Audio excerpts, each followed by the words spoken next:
दोस्तों, आज की कहानी है बहू आज पनीर की सब्जी में तेल कम डालना। दोस्तों, कहानी शुरू करने से पहले अगर आपने हमारे चैनल को सब्सक्राइब नहीं किया है तो सब्सक्राइब कर लीजिए ताकि आपके पास पहुंचे हर नया वीडियो। फिल्म हम साथ साथ हैं में दिखाई गई जॉइंट फैमिली और हकीकत के जीवन में मिलने वाली जॉइंट फैमिली दोनों में इतना अंतर तो होता ही है। जितना महंगे शोरूम में डमी पर लटकी साड़ी और घर पर लाई वही साड़ी की चमक में बचपन से इकलौती संतान होने की वजह से भाई बहन सासा ताऊ ढेर सारे बच्चे शोर शराबा सब बहुत मिस करती थी। मैं मतलब नेहा जवानी की दहलीज पर कदम रखने के बाद एक दिन फिल्म हम साथ साथ हैं देखने का मौका मिला। कसम खाकर कहती हूँ दिल से दिमाग तक पूरे रास्ते में वह फिल्म समा गई। फिर तो सोते जाते जॉइंट फैमिली में ही शादी करने के सपने देखने लगी। ऊपर से नीचे तक गहनों में लदी और चमकते तारी से सजी साड़ी पहने कोई सास शांत स्वभाव के चेहरे पर सदा मुस्कान लिए खूब सारा पैसा कमाते हुए ससुर जेठानियां देवरानियां ढेर सारे रिश्तेदार दोस्त और हाँ सबसे जरूरी 24 घंटे आगे इसे घूमते हुए नौकर। इसके अलावा भी पता नहीं क्या क्या मेरी कल्पना में आकार ले चुका था। इन सब में मैंने कभी भी पति कैसा होना चाहिए इस बात पर ध्यान ही नहीं दिया। शायद मुझे उस समय हम आपके हैं कौन देखनी चाहिए थी।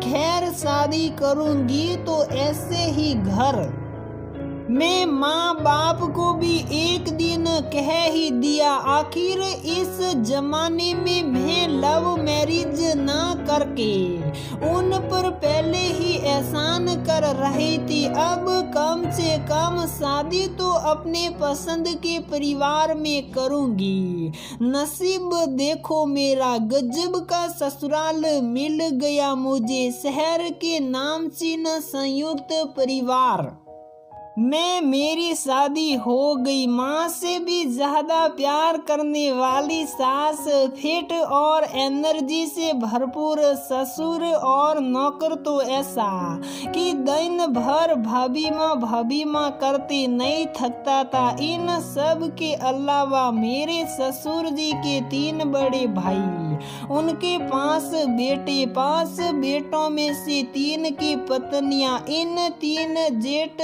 जेठानियों के कुल 6 बच्चे और पति देव को मिलाकर जो 6 भाई हुए उनकी 5 बहनें।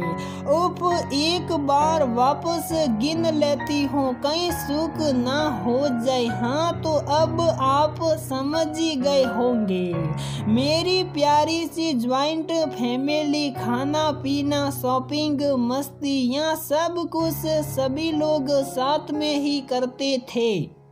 सब कुछ इतना अच्छा था कि मुझे मेरे ही नसीब से जलन होने लगी थी। अब आती हूँ मुद्दे की बात पर।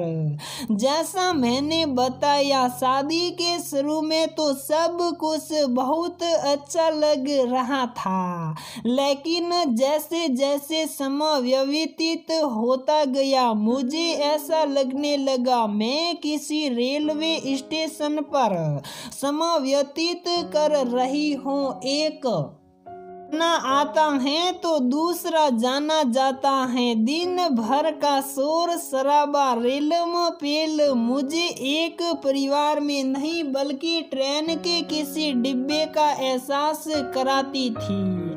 आखिर जॉइंट फैमिली जो थी, माँ ने तो पहले ही खूब समझाया था, बेटा तू अकेली पली बड़ी है, तेरे से ये सब नहीं हो पाएगा, तेरे ये इतने सारे लोगों के साथ रहना संभव नहीं है, लेकिन हम साथ साथ हैं। फिल्म को देखकर आखिर कौन लड़की ऐसे परिवार में जाने से रुक सकती है, पर हकीकत कुछ और ही होती है। शुरू से ही मी टाइम को पसंद करने वाली मैं अब इस मी टाइम के लिए तरसने लग गई थी। सुबह से रात तक ऐसा लगने लगा कि मैं सारे काम केवल दूसरों के लिए ही कर रही हूँ। नौकर होते हुए भी घर के इतने सदस्य हैं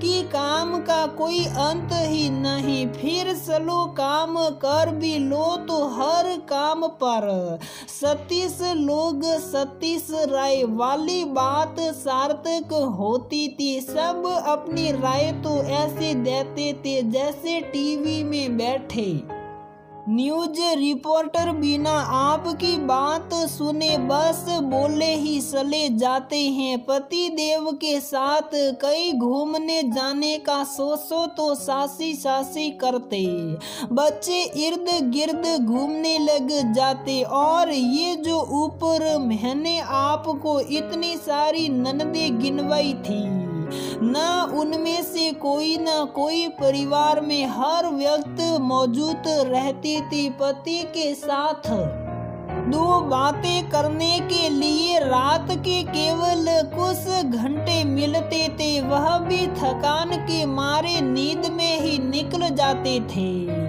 अब मुझे जिंदगी से कोफ्त होने लगी थी। जिस नसीब से मैं जला करती थी, अब उसको ही मैं कोसने चली थी। गुस्सा कई बार इतना आ जाता था, लगता था एक सेक निकाल कर सारा गुबार निकाल दूं, लेकिन माँ बाप के दिए संस्कार हमेशा ये करने से रोक देते थे। किंतु एक गुब्बारा कितनी हवा सह सकता है, एक ना एक वक्त पर तो उसको फटना ही होता है। और वह दिन आ गया।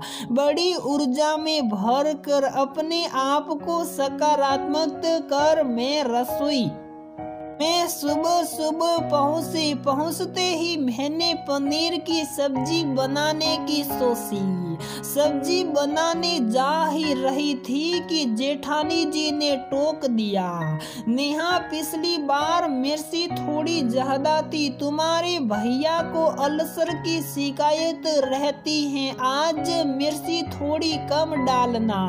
तभी सासू माँ बोली, बेटा तेरे ससुर जी को कोलेस्ट्रॉल की शिकायत रहती है ना, उनके लिए कम तेल की सब्जी निकाल लेना। हाँ मैं हाँ मिलाते हुए मैं सादे से पनीर को हरा भरा बनाने की कोशिश में लगी हुई थी कि इतने में पति देव आ गए। अरे आज वापस पनीर बना रही हो, परसों ही तो खाई थी दाल मखनी, मलाई कोफ्ता, छोले या कुछ और ट्राई करो ना, उनका इतना कहना था। और मेरे गुब्बारे में अब जगह ना बची थी, बेचारा फूट ही पड़ा। हाँ सारी सब्जियां बना देती हूँ आज मैं, आपको तो मैं किसी होटल की रसोइया लगती हूँ ना, सब कुछ अभी बना देती हूँ, कपड़े भी सुखा देती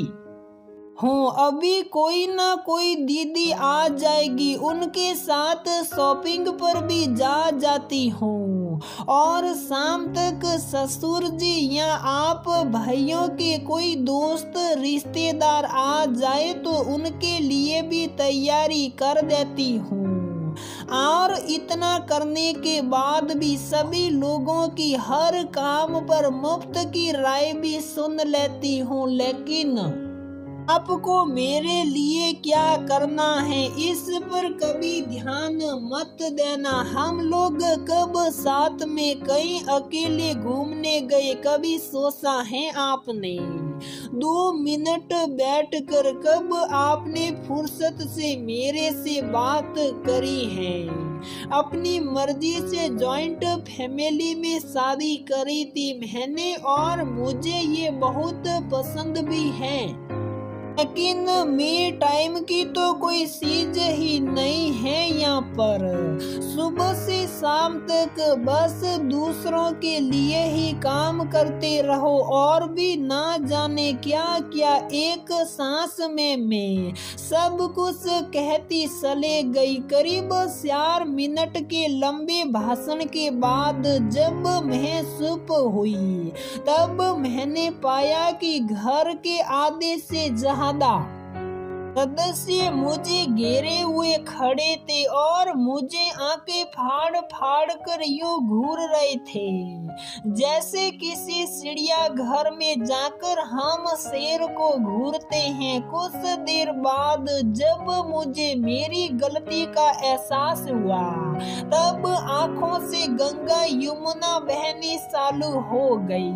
सबसे ज्यादा दुख तो इस बात का था कि माँ बाप ने जो संस्कार दिए थे उन सब को मैंने कई ठोकर लगा दी थी। क्या मेरा ये गुस्सा वाजिब था?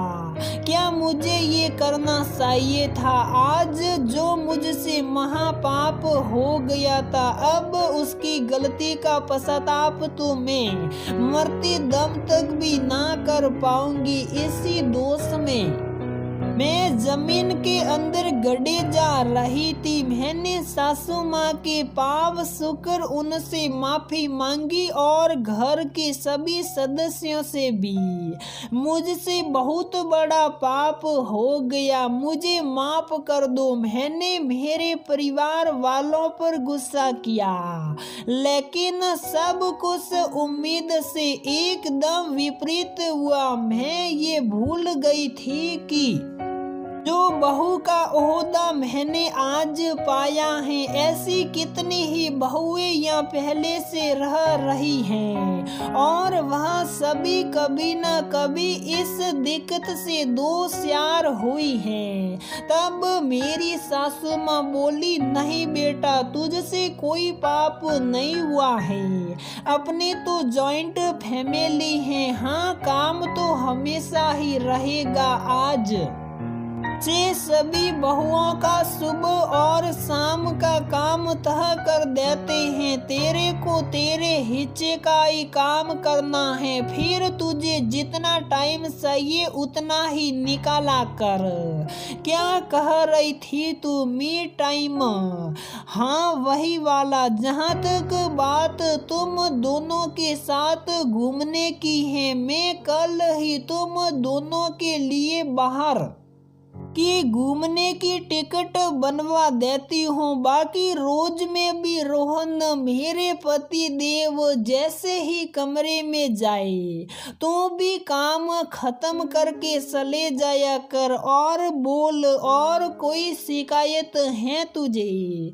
सासू माँ की इतने मधुर वचन सुनकर मुझे तो फिल्म हम साथ साथ हैं कि वापस याद आने लग गई। जो आप मैंने जीवन में एक बार किया था, शायद जीवन में अब उसकी कभी जरूरत नहीं पड़ेगी।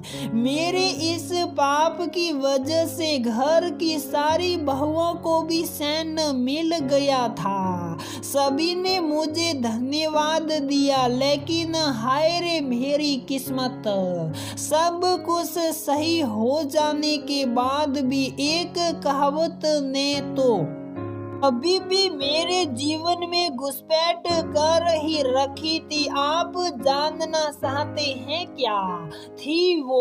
वही सतीश लोग, सतीश राय। जॉइंट फैमिली में रहकर उसकी उम्मीद तो मुझे रखनी ही चाहिए। तो दोस्तों, हमारी ये कहानी यहीं पर समाप्त होती है। अगर आपको हमारी ये कहानी पसंद आती है तो प्लीज वीडियो को लाइक करें, शेयर करें और हमारे चैनल को सब्सक्राइब जरूर करें।